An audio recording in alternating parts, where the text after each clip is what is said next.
So, the other thing we've been talking about during PTSD Awareness Month is understanding that maybe your coping strategies aren't actually the problem.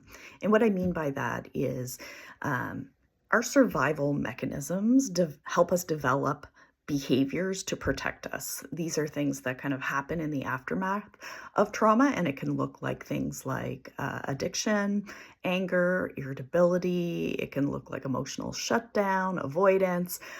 So sometimes people come into therapy and the language they're using is, I don't know why I feel this way.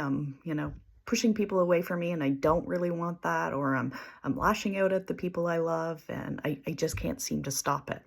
And sometimes the hard part as a therapist is there's not really a technique or just one thing that you can reliably use to stop anger or addiction in its tracks.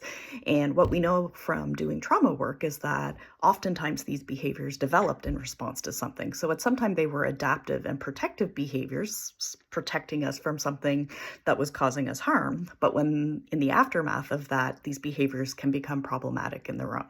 So not suggesting that these are good coping strategies, but helping us to understand that building compassion for the behaviors that develop in the aftermath of something traumatic that has happened to us is normal and understandable.